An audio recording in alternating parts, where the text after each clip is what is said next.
Terus senyawa hidrokarbon yang akan kita bahas, yang pertama adalah yang namanya alkana.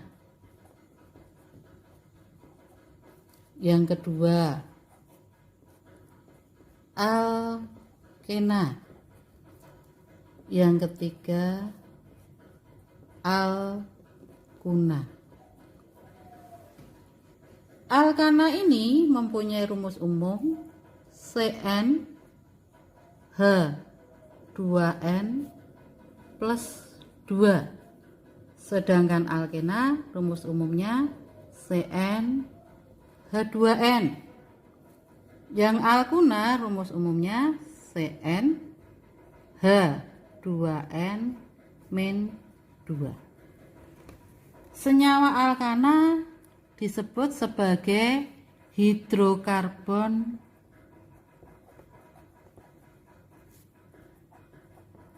jenuh. Mengapa dikatakan jenuh? Karena dalam senyawa alkana ini semua ikatannya adalah ikatan tunggal.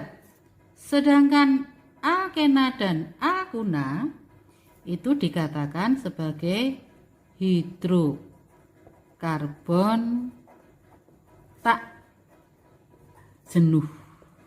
Karena selain ada ikatan tunggal, pada alkena itu ada ikatan rangkap 2 dan pada alkuna ada ikatan rangkap 3 ya, sehingga di sini keduanya baik alkena maupun alkuna itu termasuk hidrokarbon tak jenuh. Sedangkan alkana karena hanya terbentuk dari ikatan tunggal dikatakan sebagai hidrokarbon jenuh. Terus untuk alkana tadi sudah diberitahu atau beritahukan bahwa rumus umumnya adalah CN H2N plus 2. Sehingga apabila C-nya 1 maka hanya 4. Kalau C-nya 2 hanya 6 dan seterusnya. Kalau C-nya 10 hanya 22. Sementara kita belajar sampai yang C-nya jumlahnya 10. Terus untuk memberi nama, ya ini harus dihafalkan ya. Yang C-nya 1 namanya metana, C-nya 2 etana, C-nya 3 propana sampai yang terakhir yang C-nya 10 namanya adalah dekana. Berikutnya ada istilah alkil. Ya, alkil itu apa? Alkil adalah alkana yang kehilangan satu atom H ya, dinamakan alkil. Misalnya CH3 CH4 kalau kehilangan satu atom H menjadi CH3 ya.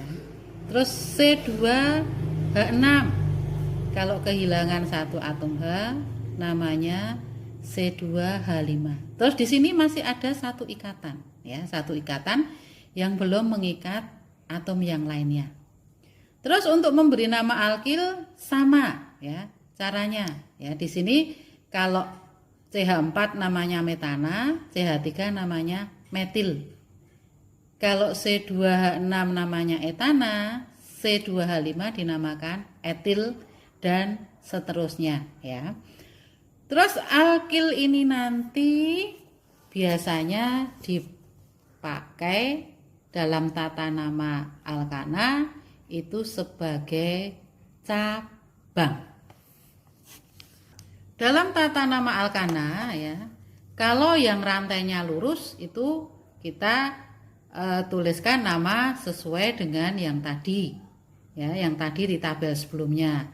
Terus yang perlu kita tekankan di sini, kalau alkana ini mempunyai cabang, tadi sudah dikatakan alkil itu biasanya berfungsi sebagai cabang. Ada beberapa ketentuan untuk memberi nama suatu alkana. Yang pertama di sini ya, kita harus menentukan rantai induk atau pokok atau rantai utama. Rantai induk itu apa? Adalah rantai terpanjang ya, di dalam suatu alkana. Kalau sudah tahu rantai terpanjangnya, maka kita tentukan cabang-cabangnya ya. langkah ketiga memberi nomor cabang, ya, memberi nomor cabang. Terus berikutnya yang keempat tinggal menuliskan nama alkananya. Yang dituliskan pertama kali adalah nomor cabang, yang kedua nama cabang, yang ketiga terakhir adalah rantai induk. Contohnya seperti ini ya. Kalau ada rumus bangun atau rumus struktur seperti ini, tadi urutan tata nama alkana yang pertama kita mencari rantai induk. Rantai induk itu adalah rantai yang terpanjang ya. Di sini bisa kita hitung 1, 2, 3, 4. Ini 4. Kalau kita hitung dari sini 1, 2, 3, 4 juga 4 ya. Karena sama-sama 4, untuk memudahkan kita ambil saja yang bentuknya lurus seperti ini. Ya. Ini namanya induk, rantai induk. Terus yang ada di luar rantai induk ini namanya apa? Ini namanya cabang. Karena CH3 maka cabangnya adalah metil. Setelah kita tahu induknya yang mana, cabangnya yang mana, kita akan beri nomor. Penomoran bisa dimulai dari kiri, bisa dimulai dari kanan. Diusahakan cabang ini mendapatkan nomor yang terkecil. Contohnya misalnya dari sini 1, 2, 3, 4. Berarti metil ini ada di nomor 3. Terus misalnya kita mulai dari yang sebelah sini, yang kanan. Ini 1, 2, 3, 4. Maka metil ada di nomor 2. Karena ini lebih kecil, maka penomoran yang kita pakai adalah yang di bawah. Sedangkan yang di atas tidak dipakai. Nah, kalau kita sudah memberi nomor, berarti berikutnya kita memberi nama. Ya, namanya tadi diawali dari nomor cabang. Nomor cabangnya nomor berapa? Nomor 2, ditulis 2 strip. Nama cabangnya apa? Metil, ditulis metil. Terus berikutnya induknya jumlahnya ada 4 ya. Alkana dengan 4 atom C itu namanya butana ya.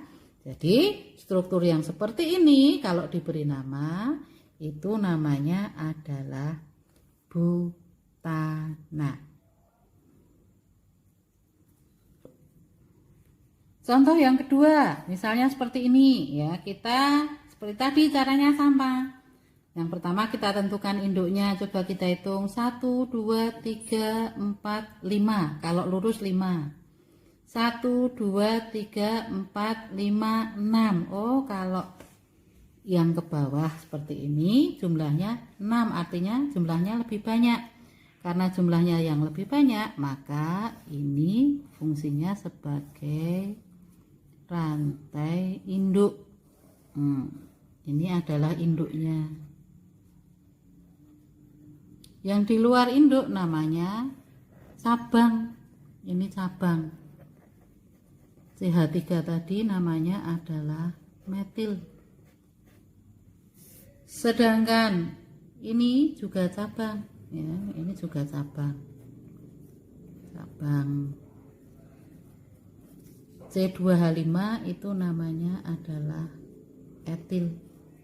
Nih, terus kita beri nomor ya, misalnya ini kita beri nomor 1, 2, 3, 4, 5, 6. Cabang ini ada di nomor, kalau dari sini 3 dan 4 ya. Nomor 3 dan 4 ya. Terus seandainya kita hitungnya yang dari sini ya, ini nomor 1, 2, 3, 4, 5, 6. Ternyata sama cabangnya. Kalau yang saya tulis dengan tinta merah ini juga di nomor 3 dan 4. Yang tinta hijau ini juga 3 dan 4 ya. Terus ada dua cabang, satu etil dan satu metil. Nah, di dalam penomoran diusahakan yang diberi nomor kecil yang akan kita tulis sendiri. Karena ada dua cabang yang berbeda, maka untuk pemberian nama yang ditulis adalah yang abjadnya lebih dahulu, ya. Etil dan metil, berarti ini M, ini E. Maka yang harus ditulis lebih dulu adalah yang etil. Karena etil mau ditulis lebih dulu, dilihat di sini, ya, di dalam dua penomoran tadi, etil yang nomor 3 itu yang hijau atau yang merah. Oh, ternyata yang hijau. Karena kalau kita menggunakan yang merah ini, etil didapatkan atau terdapat pada atom C nomor 4. Sehingga sistem penomoran yang kita pakai yang hijau. Yang merah tidak kita pakai, ya. Terus tadi sudah tahu cabang ini dalam pemberian nama ditulis sesuai urutan abjad. Jadi etil dulu baru metil. Sehingga apabila diberi nama senyawa ini menjadi tadi etil di nomor 3 strip etil. Terus metilnya ada di nomor 4 strip etil. Terus jumlah induknya 6, alkana dengan 6 atom C, namanya adalah heksana. Sehingga struktur yang nomor 2 ini kalau diberi nama, namanya menjadi 3 etil 4 metil heksana. Terus untuk contoh yang ketiga, seperti ini misalnya, ya. Kita juga cari rantai induknya. Di sini rantai induknya kelihatannya ini 1, 2, 3, 4, 5, 6, ya. Ini adalah yang terpanjang.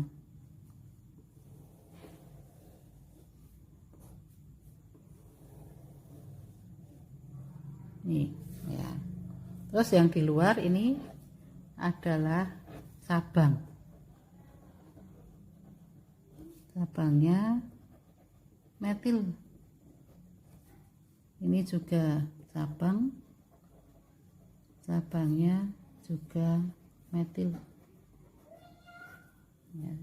Ini juga cabang, ya. Cabangnya ini namanya etil, ya. Sedangkan yang ini adalah induk, ya. Langkah berikutnya kita beri nomor, ya. Nomornya dari kiri dan dari kanan, ya. Misalnya dari kiri ini 1, 2, 3, 4, 5, 6. Cabang ini ada di nomor 3 dan di nomor 4. Terus misalnya kalau nomor satunya saya tulis dari sini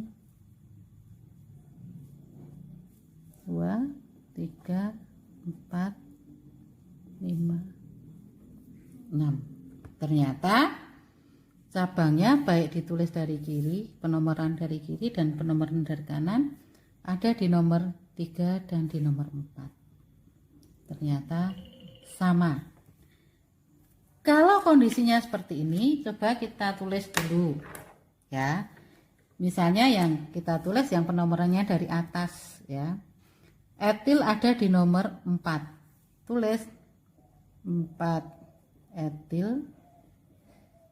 Terus metilnya di nomor 3. Di atom C nomor 3 ini ada 2 cabang yang sama.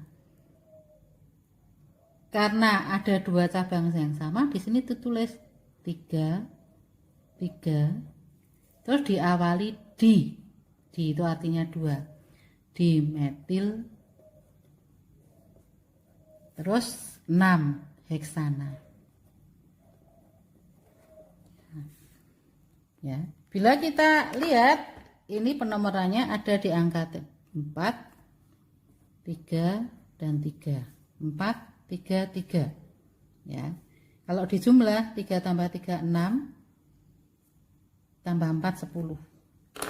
Terus kita coba yang penomorannya tadi dari sebelah kanan ya. Etil ada di nomor 3. 3 etil. Metilnya ada di nomor 4. Dimetil heksana. Kita lihat 3 ini 4 3 tambah 4 7 tambah 4 11 ya. Kalau yang pertama tadi ini 3 tambah 3 6 tambah 4 10, 4 tambah 4 8 tambah 3 11 ya. Kita ambil yang jumlahnya lebih sedikit, berarti yang jumlahnya lebih sedikit itu yang di atas, maka penomoran yang dipakai yang di atas, yang di bawah tidak dipakai ya. Bila dibalik seperti ini, misalnya di sini dituliskan nama senyawa alkananya, terus kalian nanti diharuskan untuk menuliskan atau membuat struktur atau rumus bangunnya. Langkah awal kita harus tahu induknya apa. Oh, ternyata induknya heptana. Terus ada cabang etil di nomor 3 dan metil di nomor 4. Langkah pertama kali kita akan tuliskan C. Atom C ini sebanyak 7 karena heptana itu jumlah atom C-nya adalah 7. 1 2 3 4 5 6 7. Kalau sudah kita buat seperti ini, kita lihat pada nomor 3 ada cabang yang namanya etil. 1 2 3 ada etil itu C2H5. terus di atom C nomor 4 ada cabang yang namanya metil, berarti CH3. Berikutnya kita melengkapi jumlah atom H-nya. Atom C-nya di sini ikatannya baru 1 sehingga butuh H sebanyak 3. Sedangkan yang di sini ikatannya sudah 1, 2. Di sini CH2. Terus atom C yang berikutnya di sini sudah ada 1, 2, 3 ikatan, sehingga di sini cukup butuh H sebanyak 1. Di sini ada 1, 2, 3, berarti H-nya juga 1. Terus berikutnya di sini ikatannya 1, 2, hanya 2. Demikian juga ini sama. Terus yang terakhir di sini ikatannya baru 1 sehingga butuh H sebanyak 3. Nah, ini adalah rumus struktur dari 3 etil 4 metil heptana. Berikutnya ini ada contoh lagi ya. Contoh mengenai tata nama, di situ sudah dituliskan urutan penomorannya dan namanya ya. Di sini ada 2 contoh ya yang bisa mungkin kalian gunakan untuk tambahan contoh. Terus untuk berikutnya di sini ada latihan. Nah, latihan soal ya. Latihan soal ini nanti bisa dikerjakan ya, kalian kerjakan. Nanti kalau belum paham bisa ditanyakan, ada 1, 2, terus ini berikutnya ya, ini nomor 3 dan 4. Ini saya ulangi, tadi yang pertama ini ya. Terus ini yang nomor 3 dan 4, berikutnya 5 dan 6, 7 dan 8. Ini adalah latihan soal di mana sudah dituliskan namanya. Kalian nanti tugas kalian adalah menulis rumus strukturnya. Demikianlah apa yang bisa saya sampaikan pada kesempatan kali ini. Atas perhatiannya saya ucapkan terima kasih. Semoga apa yang saya sampaikan ini boleh bermanfaat dan selamat pagi.